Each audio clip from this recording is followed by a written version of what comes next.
Un saludo entonces muy especial a la amable audiencia de la emisora de la Universidad de la Amazonia, a todos los colegas que están aquí en el auditorio, Ángel Cuniverti, en especial un saludo a los estudiantes, docentes e investigadores que hoy también están asistiendo al cuarto Encuentro Internacional de Matemáticas y Física.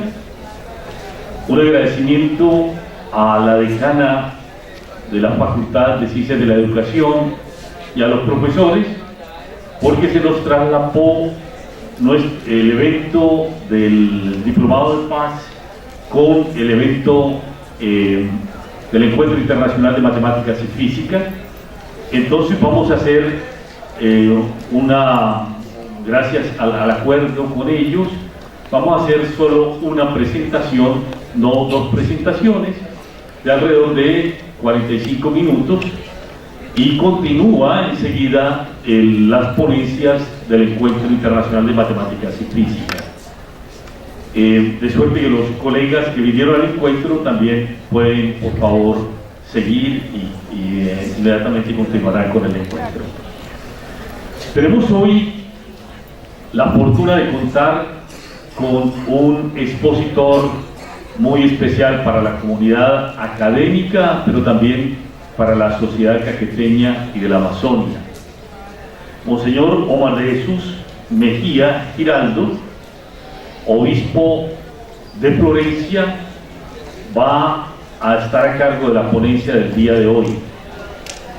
Monseñor Omar de Jesús es del Santuario de Antioquia, es una persona muy joven, no doy el dato de nacimiento porque nos apena a los demás, pero en el año 91 se ordenó como sacerdote, estudió filosofía y teología en el Seminario Mayor Nacional de Cristo, sacerdote en La Ceja, Antioquia. Es licenciado en Filosofía y Ciencias Religiosas de la Universidad Católica de Oriente Antioqueño, la Oriente de Río Negro, en Antioquia, y en Teología Dogmática en la Pontificia Universidad Gregoriana de Roma. Ha ocupado varios cargos en la jerarquía eclesiástica, del cual quiero destacar que ha sido vicerrector y rector del Seminario Nacional Cristo Sacerdote en La Ceja. Monseñor aceptó participar presentando la ponencia Cultura de Paz y Posconflicto, Alternativas para la Paz, conjuntamente con Jorge Guzmán, el decano de Ingeniería de la universidad, pero por el traslape que tenemos con matemáticas, la ponencia de Jorge Guzmán se realizará en otra oportunidad más adelante, estaremos informando. Y ha sido, pues, Monseñor, el más juicioso de todos los ponentes que hemos estado en este diplomado. Él presentó la ponencia por escrito previamente y trae, por supuesto, su presentación también en PowerPoint. Tendremos entonces, Monseñor, el agrado de escucharlo, y a ustedes mil gracias por la asistencia.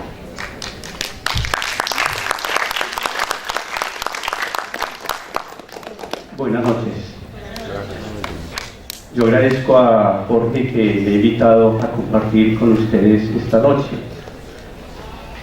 Pues fue la gran oportunidad que me dio de hacer el esfuerzo de sentarme unas buenas jornadas a pensar en torno al tema de cultura de paz y posconflicto. No porque no lo hubiera hecho antes, sino porque precisamente cuando uno debe exponer, debe hacer algo más sistemático de las reflexiones normales que uno hace en la vida cotidiana. Saludo especialmente a todos, sin mencionar absolutamente a nadie, sino dirigiéndome también a quienes a través de las redes sociales nos están siguiendo, y especialmente, desde luego, a quienes están haciendo el diplomado en Cultura de Paz y Posconflicto. Vamos entonces a mirar una sencilla introducción. Les cuento que voy a ser muy rápido porque tengo 45 minutos y mi exposición, en la lógica de todo lo que tengo para presentar, pues sería hora y media. Sin embargo, como dice Jorge, tengo la ponencia escrita, no sé si ya estará por las redes sociales, y además pues hice una presentación que ustedes van a tener también posibilidad de leer. ¿Qué podrá decir un obispo sobre cultura de paz y posconflicto? Puede ser la pregunta que muchas personas se hacen. Entonces yo les cuento desde dónde voy a hablar y cuál es mi exposición. Mi reflexión parte de la experiencia vivida en familia en el campo y en la ciudad. Yo soy campesino, de origen campesino, de una vereda que se llama Guadualito, entre los municipios de Granada, Cocorná y Santuario, en el oriente antioqueño.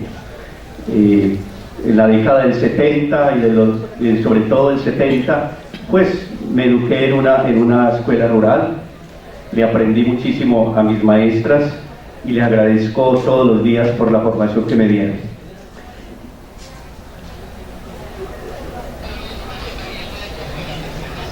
Desde luego que también como maestro universitario, formador en los seminarios, mi vida sacerdotal, poco tiempo estuve en parroquia, estuve año y medio, el resto estuve en la formación sacerdotal y de capellán en una universidad en Río Negro, Antioquia.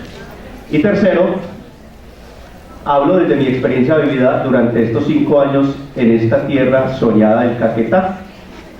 Yo llegué aquí el 11 de julio del 2013. Lamentablemente, o bueno, afortunadamente yo no conocía absolutamente nada del sur de Colombia, había venido solamente hasta Ibagué. Y pues uno en el interior del país siempre tiene esas concepciones negativas que le van sembrando a uno los medios de comunicación, y por lo tanto pues uno viene como con la expectativa, y por qué no decirlo, con el miedo normal de insertarse en una cultura hasta ese momento desconocida para uno. Sin embargo, después de 5 años, pues yo lo único que tengo que darle es gracias a Dios y a la vida por estar en el Caquetá. Y para mí mi experiencia aquí ha sido simplemente maravillosa, porque la he vivido con intensidad y he logrado estar muy cerca de las comunidades. Desde luego que también marcó hito para la Iglesia y creo que para el mundo el gran documento del Papa, Laudato Si, y esto nos ha exigido ponernos en un nuevo contexto, incluso como Iglesia, y para nosotros en la región de la Amazonia, pues mucho más. De ahí nace en el 2013, a la par cuando vengo al Caquetá, la REPAN, o la Red Eclesial Panamazónica, que tiene su origen en la Amazonia del Brasil, en cabeza del señor cardenal Jumes, quien fue el que le dijo a Francisco, inmediatamente después que lo nombraron pontífice: no te olvides de los pobres, el cardenal Jumes. Y a partir de ahí hemos venido construyendo la REPAN a nivel de los 9 países que hacemos parte de la Amazonia en América Latina, y desde el 2014-2015 se ha configurado la REPAN eclesiástica, la REPAN colombiana. El próximo mes, ahorita el 14 y 15 tendremos una reunión en Mocoa, porque estamos configurando, además de eso, una provincia eclesiástica que le dé respuesta a las necesidades más específicas de la Amazonia. Entonces estamos caminando en este contexto de la Amazonia. Pongo en consideración las palabras que el Papa Francisco pronunció en Colombia, y por eso nos decía a los obispos: ustedes no son técnicos ni políticos, son pastores. Entonces, con esa premisa se entiende que yo les voy a hablar fundamentalmente como pastor, como obispo, y sobre todo desde mi experiencia vivida. El Papa nos dice: Colombia tiene necesidad de vuestra mirada propia de obispos para sostenerla en el coraje del primer paso hacia la paz definitiva, la reconciliación, hacia la abdicación de la violencia como método, la superación de las desigualdades que son la raíz de tantos sufrimientos, la renuncia al camino fácil pero sin salida de la corrupción. Marquemos, ahí está de negrilla, este es el problema principal de Colombia. La paciente y perseverante consolidación de la red pública que requiere la superación de la miseria y la desigualdad.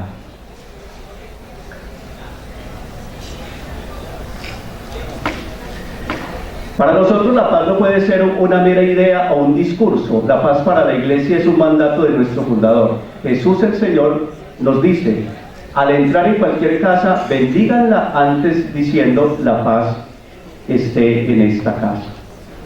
Si en ella vive un hombre de paz, recibirá la paz que ustedes le traen. De lo contrario, la bendición volverá a ustedes. Ahí está la cita bíblica, Lucas 10:5.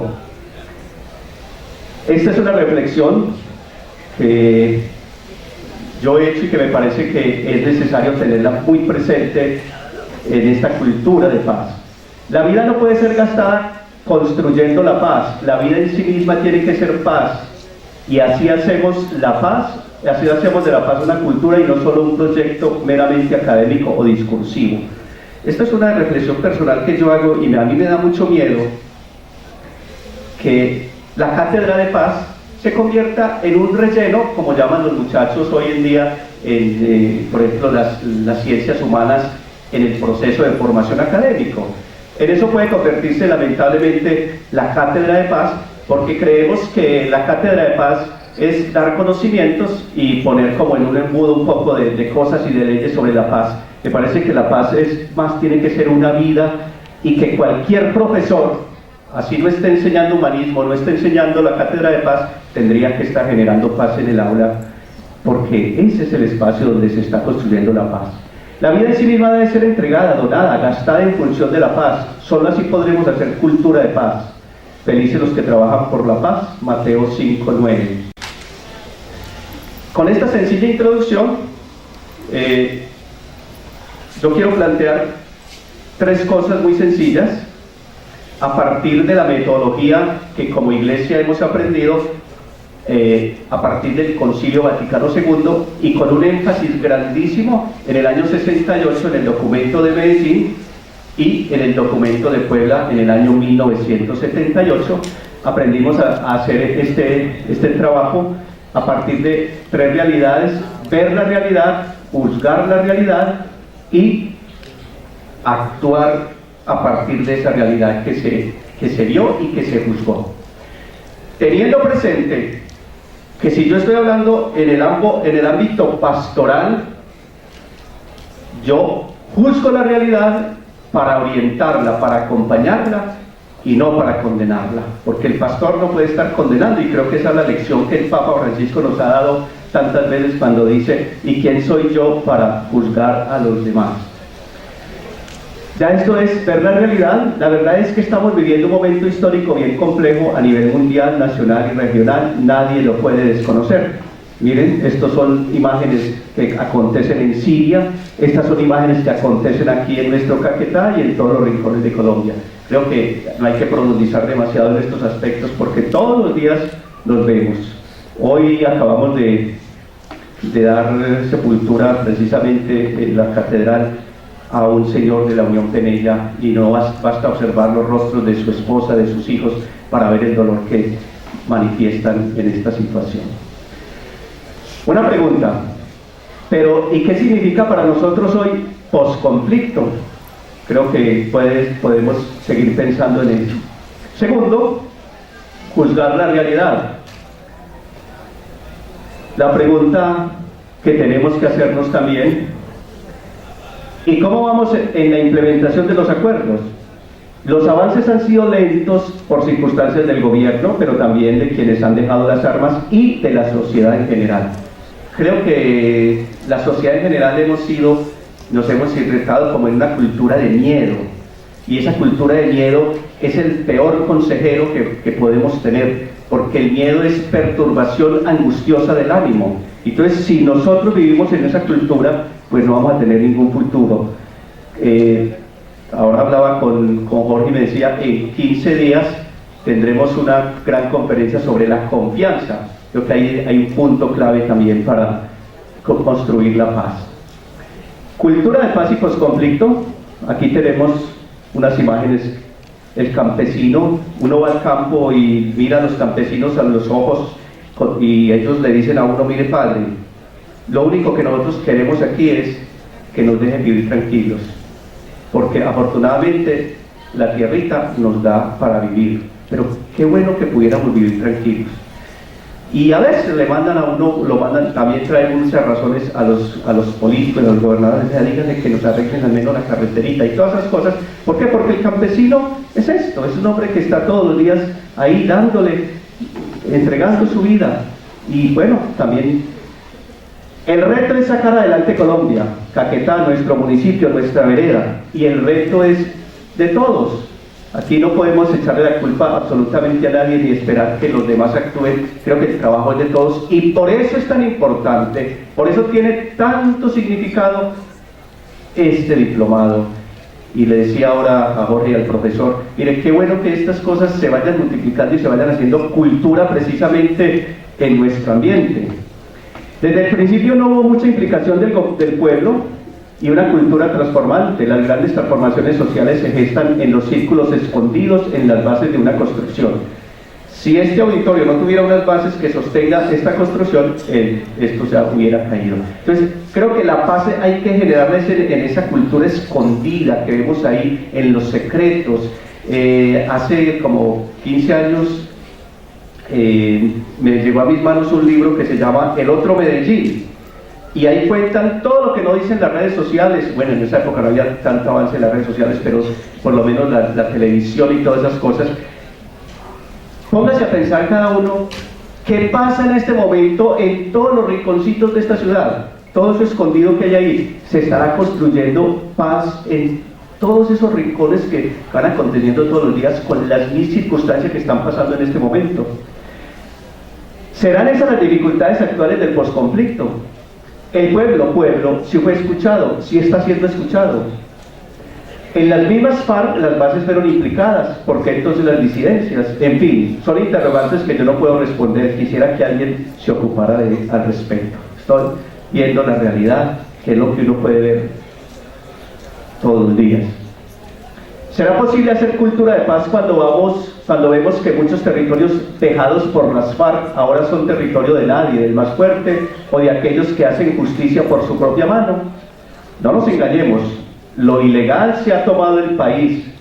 Hoy lo ilegal es una cultura, la pongo entre comillas porque me parece que hablemos de, muy delicado que hablemos de lo ilegal como una cultura. Hoy no hay frontera entre lo legal y lo ilegal, no hay ninguna frontera, y eso nos ha ido generando precisamente conflicto y abiertamente nos genera mucha guerra. El narcotráfico es un negocio altamente lucrativo, que a su vez sirve como combustible para la guerra. Se castiga al productor, pero se aprueban leyes donde se permiten las dosis personales, en fin. O sea, es como toda esa situación contradictoria que tenemos en la actualidad. Hace un mes estábamos reunidos en Bogotá con la Pastoral Social, un grupo de obispos que trabajamos en estas regiones, y alguien hacía una reflexión simpática después de la exposición de toda esta situación del narcotráfico, que esto es una situación a nivel mundial gravísima que tenemos. Entonces decía, mire, conocemos el rostro del productor y conocemos el rostro del consumidor más o menos. En este margen del productor y del consumidor, ahí es donde está la corrupción, y ahí está implicado, mejor dicho, muchísima gente. ¿Y a quién se está castigando? Al productor. Ahí es donde estamos yendo a castigar. Claro, hay que hacer alternativas, y es lo que queda, por ejemplo, en los acuerdos, pero se está haciendo realmente. Uno va al campo y los campesinos se quejan de que nos prometieron esto, nos prometieron aquello, y no han llegado definitivamente la solución a esta problemática. Y algunos que se lanzan a hacer esto, inclusive tienen que salir de la región. El consumo de alucinógenos y sustancias psicoactivas tiene en alerta a los padres de familia y a los educadores. Yo me hago esta pregunta, ¿será que también nuestros dirigentes están en alerta máxima por toda la situación de alucinógenos que hay en nuestras escuelas? Cuando yo voy a las visitas pastorales, me reúno con los maestros, y los maestros me plantean dos problemas. Primero, el microtráfico se tomó los colegios. Y segundo, me plantean el problema de que los muchachos ya no estudian, que los muchachos, que el celular, que las redes sociales en clase. Y pues mi reflexión que yo le hago a ellos es, mire, por el problema del microtráfico gravísimo tenemos que hacer algo, y creo que no son solamente ellos. Hay que implicar a nuestros queridos gobernantes, a nuestros queridos dirigentes, y tenemos que implicarlos todos. Pero en las redes sociales sí, hoy en día el maestro que no utilice las redes sociales para que le ayude como pedagogía formativa, pues está en un contexto equivocado en la vivienda. Hoy el maestro tiene que utilizar las redes sociales para formar. El Congreso ha aprobado muchas leyes para implementar los acuerdos de paz. ¿Son leyes realmente operativas o simplemente normas de papel? Me parece que ese es otro problema que tenemos, y es que las leyes se van quedando en un papel que lo tienen que estudiar los abogados, pero que realmente llegue al pueblo y el pueblo conozca esa ley y la pueda aplicar. Me parece que estamos todavía muy lejos de esa idea, de ese propósito. La conclusión entonces en este segundo punto de ver la realidad es: necesitamos pedagogía para la paz. Sin pedagogía no hay cultura, solo hay normas, pero no hay vida. Si no hay pedagogía, nos quedamos con una serie de normas, pero nos quedamos sin vida. Mire, esta es la realidad de la Amazonia, y no estoy diciendo nada nuevo. Ahora veíamos en enero y febrero, acuérdense, en el verano que teníamos, cómo la atmósfera estaba llena de humo, porque estábamos acabando con la Amazonia. ¿Qué estamos haciendo? Hoy la Amazonia es el territorio más codiciado por todos: multinacionales, estados, continentes, gobiernos. Todos contemplan hoy la Amazonia con ojos de codicia, y por lo tanto se ha convertido en un territorio de disputas y conflictos continuos.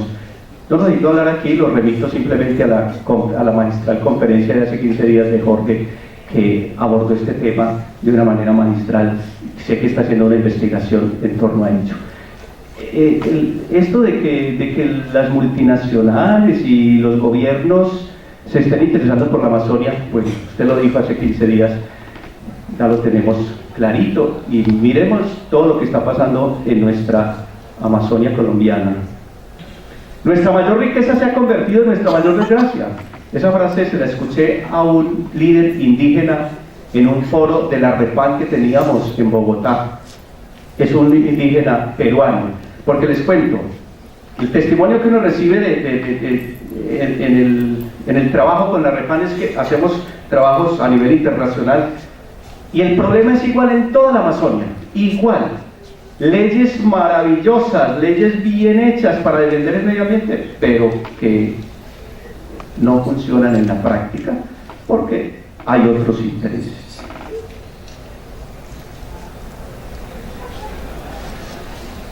Esto me parece que precisamente el diplomado tiene que apuntar a este concepto que quiero compartir con ustedes. No existe un consenso nacional, ni siquiera regional, sobre el desarrollo más conveniente para la Amazonia. Yo creo que no existe eso. Y precisamente aquí es donde hay que felicitar a la universidad y sus líderes, porque me parece que esto tiene que ser una semilla para esto. Y ustedes que han estado siguiendo todo el proceso de este diplomado, aquí es donde tiene que gestarse que entre todos empecemos a pensar qué desarrollo queremos para la Amazonia. En esto no nos hemos puesto de acuerdo. La verdad es que el proceso de paz se desarrolla entre luces y sombras. Parece ser entre más sombras que luces. El momento es complejo, pero no podemos perder la esperanza. A nosotros nos corresponde gestar cultura de paz y no de guerra. Y en eso felicitaciones a la universidad, y tenemos que seguir trabajando y convocar la sociedad para que trabajemos unidos. Tercero, que es entonces ver, juzgar y actuar, lo pongo en un lenguaje mucho más operativo para hacerme entender: alternativas para la paz o alternativa de paz. ¿Por qué alternativas o alternativa? Porque finalmente pongo una alternativa y la desgloso en 10 elementos que espero dar en 10-20 minuticos que me quedan.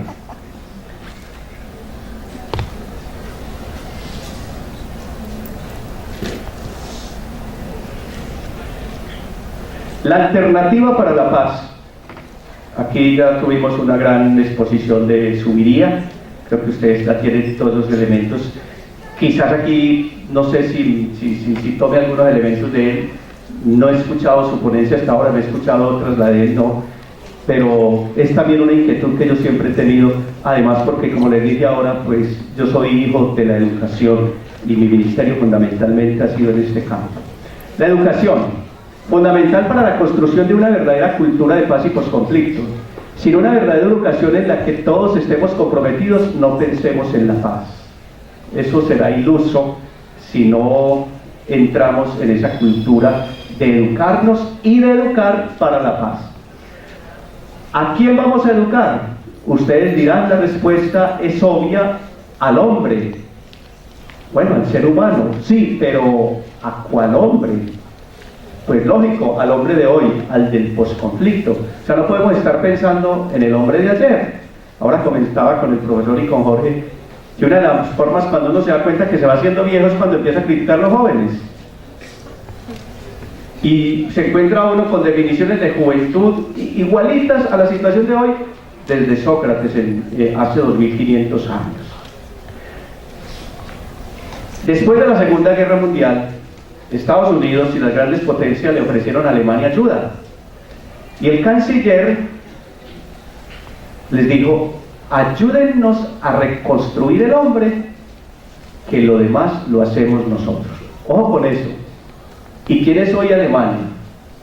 Alemania es una de las grandes potencias precisamente por eso, porque se dedicaron a reconstruir el hombre, y cuando reconstruimos el hombre, cuando reconstruimos a la persona, reconstruimos la sociedad, y la sociedad es la que luego va a ser pensante, la sociedad es la que luego va a generar ciencia, y eso lo hace ¿quién?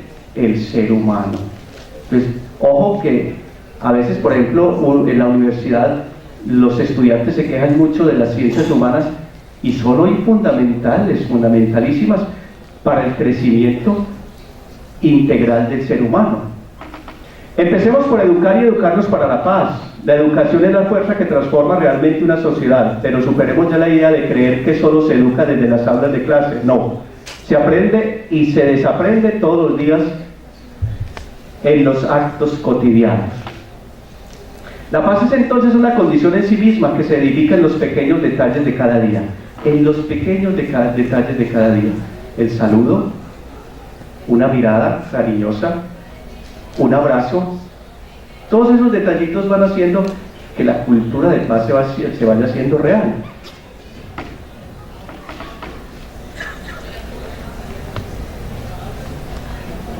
Vamos a sumarnos con pasos significativos que ambienten para la paz y no para la guerra. Aquí la tarea es de todos. Señores dirigentes, ustedes nos tienen que dar ejemplo en el buen uso y en el manejo ético y responsable de las redes sociales.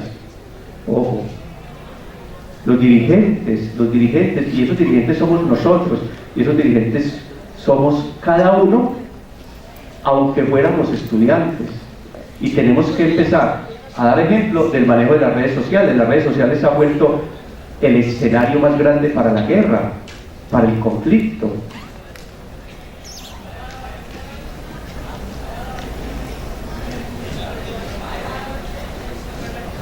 Desde mi óptica y sumándome a lo ya planteado, permítame entonces compartirle mi reflexión sobre algunos aspectos los cuales considero fundamentales abordar en nuestros procesos educativos. Entre todos sumemos alternativas para construir cultura de paz y posconflicto. Entonces son 10 puntos que específicamente me voy a limitar a leerlos porque el tiempo avanza. Pero yo creo que tenemos que empezar por esto: educar en el honesto manejo del dinero. Tenemos que empezar por ahí. Y yo creo que en eso Jaime, cuando les habló de la economía en el Caquetá, seguramente que abordó también ese tema. Lo remito a la revista Selecciones del año pasado, en el mes de enero. Los 10 consejos que el papá le da a su hijo en el manejo del dinero. Creo que en eso sí que tenemos que hoy avanzar, y bastante. Ahí está, exhortación que un padre hace a su hijo. Y esta frase, que se ha convertido en una frase lapidaria, que nos dijo el Papa Francisco en Medellín, y que la escucha uno en la calle, porque fue así como llegando como una punzada del corazón a todos nosotros, a todos nosotros. El diablo entra por el bolsillo. Por ahí es. Y el Evangelio, permítanme hablar del Evangelio, dice, le da la categoría de Señor al dinero. No puede servir a dos señores. Le está dando la categoría de Señor. Y yo creo que ese es el Señor de hoy, el dinero. Y ahí hay un problema grave y eso también nos genera muchísima guerra. Miren esta frase lapidaria que se la aprendí a un amigo en el Caquetá. Esto es como para enmarcarla. Hijo, si no puedes contar lo que haces, no lo hagas. ¿Usted no le ha pasado? Que uno hace algo que lo trasnocha, que no lo vayan a saber, que mi mujer no lo sepa, que mi esposo no lo sepa, que mi hijo no lo vaya a saber. Eso le genera a usted conflicto toda la noche y no lo deja dormir. Y si usted no duerme, mañana tiene problemas porque llega cansado y mañana va a generar conflictos y va a generar guerra en su trabajo, en la oficina, con su profesor, en fin. Hijo, si no puedes contar lo que haces, no lo hagas, no te compliques la vida. Segundo, educar en el justo ejercicio del poder. Dios mío.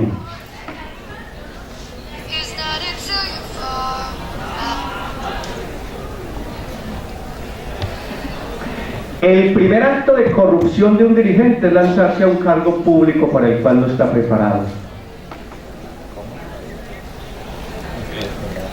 Qué bueno que precisamente vayamos pensando en formación para el liderazgo, aunque definitivamente los líderes en gran parte también fundamentalmente nacen en el hogar. Si pretendemos una verdadera cultura de paz, debemos empezar por formar las nuevas generaciones en el arte de la administración de lo público. En este momento, en este asunto, la responsabilidad es de todos, empezando por el hogar, pasando por la escuela y las demás instituciones educativas, incluyendo la enorme tarea de las universidades, de la Iglesia Católica, para implicarme, y de todas las iglesias. Y aquí, como religiosos, tenemos que tomar en serio esto y formar líderes para la paz, no para que estemos peleándonos, no para que nos estemos destruyendo y echándonos el agua sucia los unos a los otros. Creo que no, es un momento que tenemos que, antes, en el lenguaje eclesiástico, ecumenismo. Tercero, educar para la búsqueda de la felicidad.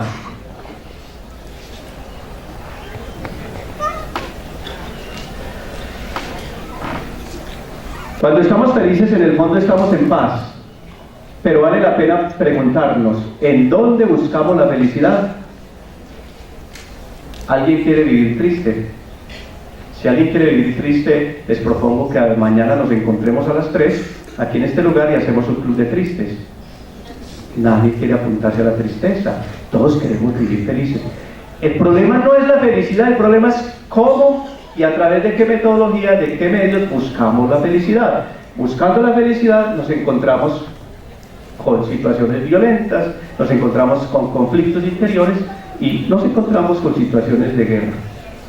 El problema no es la felicidad, el problema no es la paz. Generalmente nuestro problema son los caminos a través de los cuales buscamos la felicidad o la paz. Es llamativo cómo nos desgastamos consiguiendo dinero a costa de nuestra salud y luego nos gastamos el dinero tratando de recuperar nuestra salud. Hoy tenemos una cultura que nos quita la paz porque nos hemos vuelto esclavos del trabajo. Ojo, el trabajo dignifica, pero el trabajo en exceso, buscando dinero, también nos destruye y nos quita muchísimo la paz.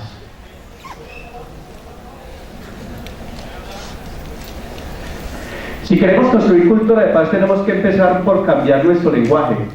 Ya no hablemos más de calidad de vida, hablemos mejor de vida digna. Eso es una reflexión que hago yo con todo el respeto y les propongo. Calidad de vida hoy se ha convertido en un carro grande, una mujer grande y operada, y creo que es mejor hablar de la vida digna, de dignidad de la vida, que abarca la calidad de vida. La calidad de vida termina siendo una propuesta neoliberal capitalista para que nos volvamos consumidores disque de calidad de vida y no logramos construir la calidad de vida comprando cosas. La construimos cuando dignificamos nuestra vida. Un mafioso tiene calidad de vida, pero tiene vida digna. Entonces les propongo, con todo el respeto, como para pensar ese aspecto. Hay personas que no poseen muchos bienes materiales y tienen una vida más digna que muchos otros que en lo material lo tienen todo. Yo no estoy haciéndole aquí una apología a que vivamos en la pobreza material. No, vivamos con dignidad. Pero yo me acuerdo de una sentencia y una frase que mi mamá nos repetía mucho cuando éramos jovencitos y niños: mijos, pobres pero bien vestidos. Pobres pero bien vestidos, viviendo dignamente. No tenemos que ser ostentosos. Cuarto, educar en cultura ciudadana y la convivencia.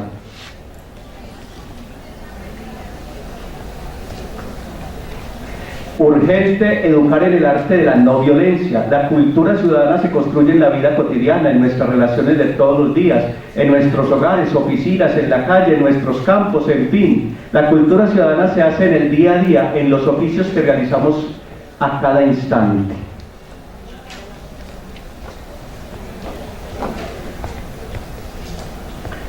Esta es una propuesta que a mí me mantiene siempre muy inquieto con respecto a la ciudad de Florencia y por el estilo a todos nuestros municipios. Pensemos, comenzar una campaña en la que empecemos a generar educación en la movilidad de nuestra ciudad.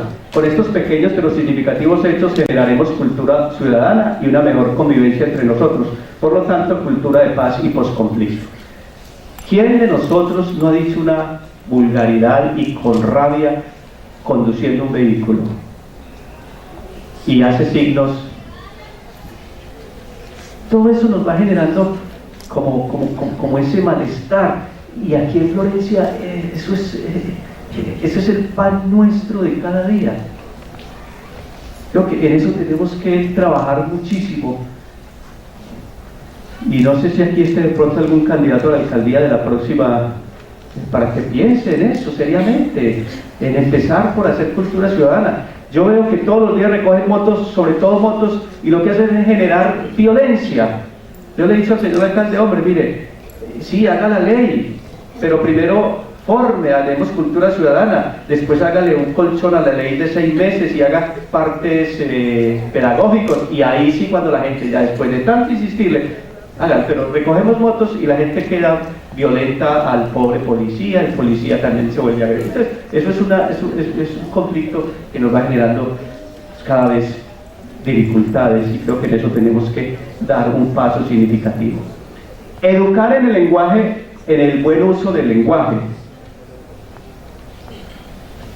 Miren estos detalles.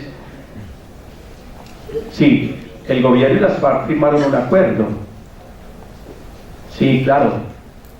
¿Ha funcionado? ¿No ha funcionado? Seguramente que ha funcionado en muchas cosas, faltará mucho. Pero ojo, que la principal violencia es esta que se da. Mire, esta niñita la están educando para ser violenta.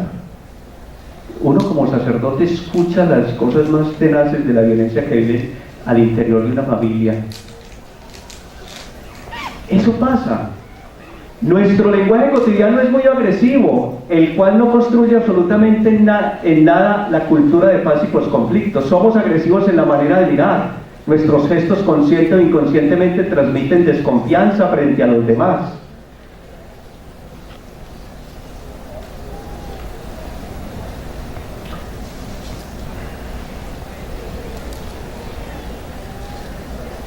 La primera tarea de todos es revisar nuestra manera de comunicarnos, lo que también nos sirve a manera de invitación hoy.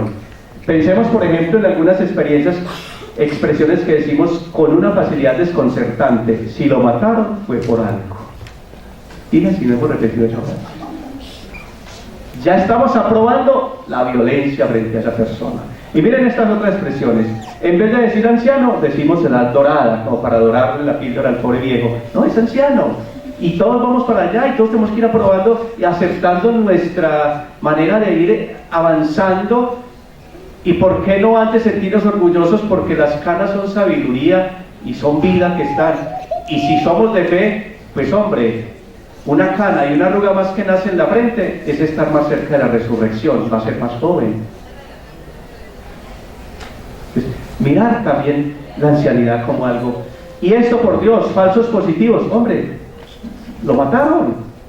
O esto, esos desechables, piense si de pronto ese desechable podría ser su hijo. En el lenguaje de Francisco de Asís, por gracia de Dios, no soy yo el que estoy ahí. Esos son lenguajes que nosotros hacemos que generan mucho conflicto y mucha guerra. Educar para el perdón y la reconciliación. Bueno, yo aquí tengo una exposición más larga, pero la voy a cortar, porque creo que ese es el gran aporte que las religiones, que las iglesias tenemos que hacer en este momento. Aquí está, tiene que estar el plato fuerte y el favorito de nosotros. Y esa es mi insistencia con los sacerdotes. Que hagamos centros de reconciliación. ¿Y qué son las parroquias? Tienen que ser centros de reconciliación. Su presencia tiene que ser una expresión de reconciliación, o si no estamos graves.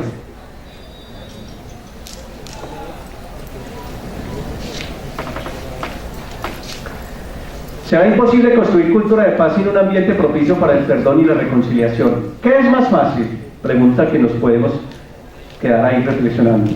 ¿Pedir perdón o perdonar? ¿Quiénes necesitan ser perdonados? Generalmente uno siempre cree que el que necesita ser perdonado es el otro. Y generalmente uno no piensa que también nosotros necesitamos ser perdonados.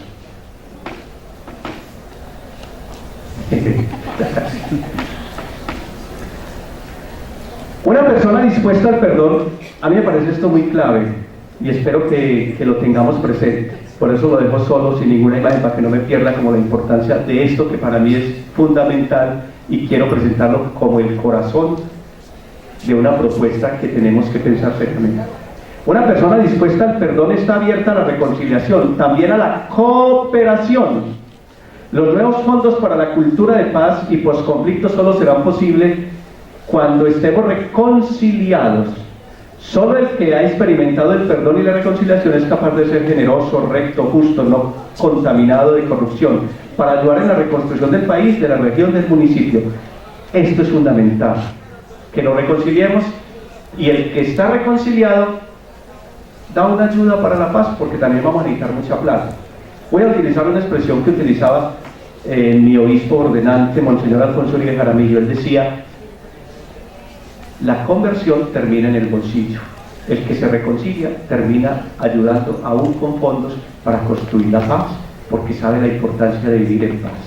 Bueno, paso entonces porque educar en la resolución de conflictos. Este es un tema bien caro para el Papa Francisco. Él habla de la cultura del encuentro y creo que eso es lo que nos vino a decirnos fundamentalmente en la visita a Colombia. Queridos dirigentes, díganos algo, exprésense. Entre todos apostémosle a un verdadero desarrollo territorial que genere cultura de paz y no un nuevo ambiente de guerra y desconfianza. Tenemos que generar confianza entre nosotros.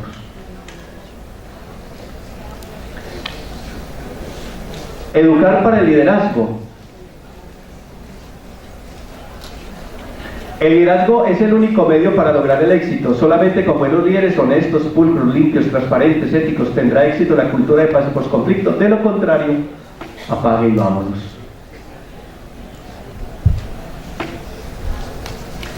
El liderazgo es la constante que prevalece por encima de todas las modas gerenciales. El liderazgo es la cualidad clave de toda empresa exitosa. Sin embargo, cuando no se nace con esa vena de líder, el camino para llegar hasta la cúspide resulta bastante tortuoso.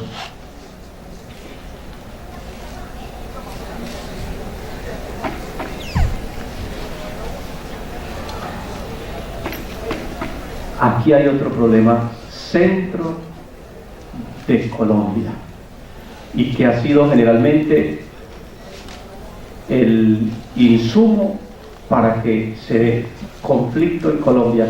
También de una u otra manera lo abordaba Jorge hace 15 días, entonces, pero quiero decir algún aspecto, sobre todo en torno a esto. Bueno,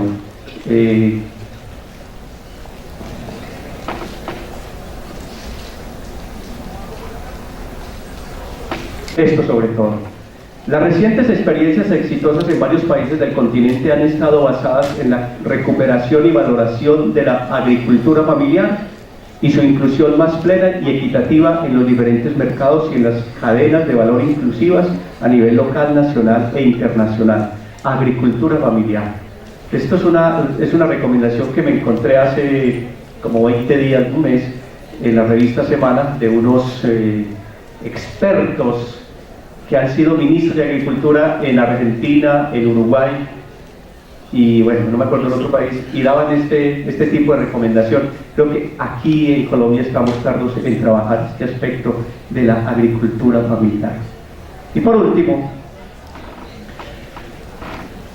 educar en el valor y el respeto de la mujer.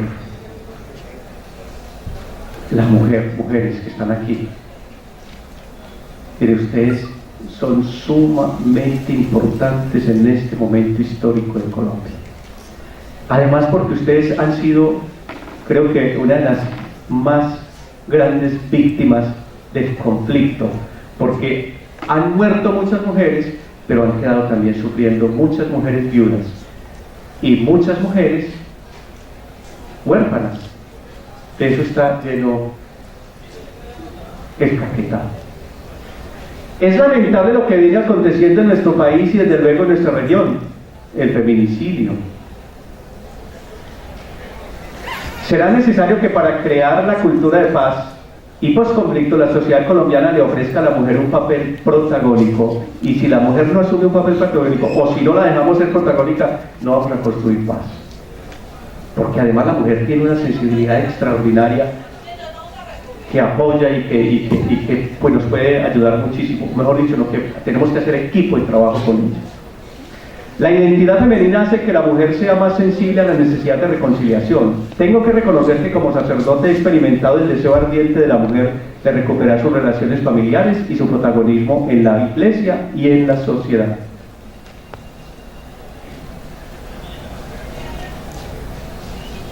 Es la mujer la que con su estilo femenino logra reconstruir muchas situaciones que se han resquebrajado en las relaciones del hogar y en la sociedad. La mujer es indispensable en el posconflicto.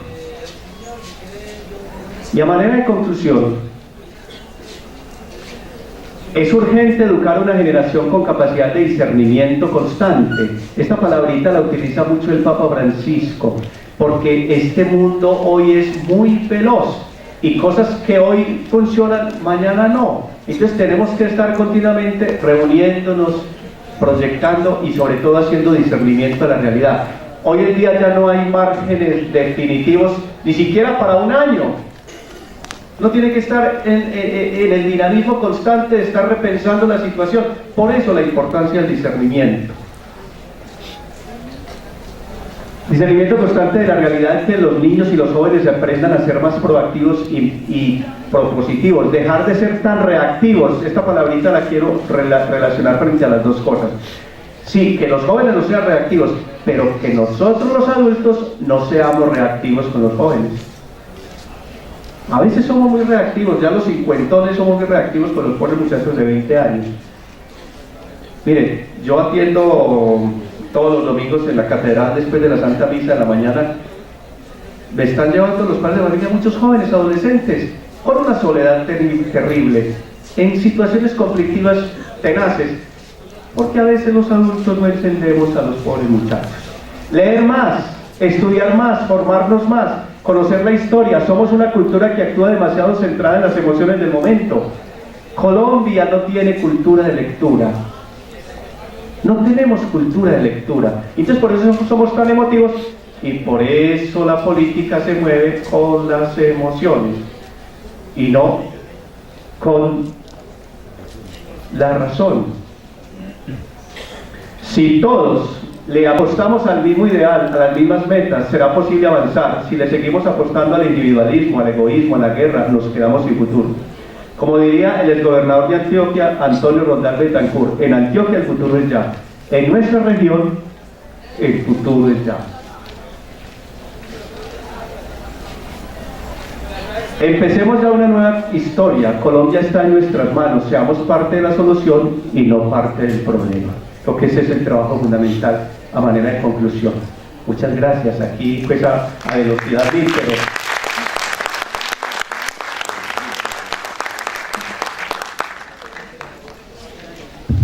Y gracias, monseñor. Unas disculpas a la amable audiencia, no vamos a tener chance de las preguntas. Este programa estaba siendo transmitido por la emisora de la Universidad de la Amazonia y también por Armonías del Caquetá. De suerte que a la amable audiencia radial también nuestro saludo, nuestro agradecimiento. La ponencia como tal está ya en la página amazoniaypaz.com y el video también de la ponencia estará mañana disponible para todos y todas. Buenas noches y sigue el Encuentro Internacional de Matemáticas y Física.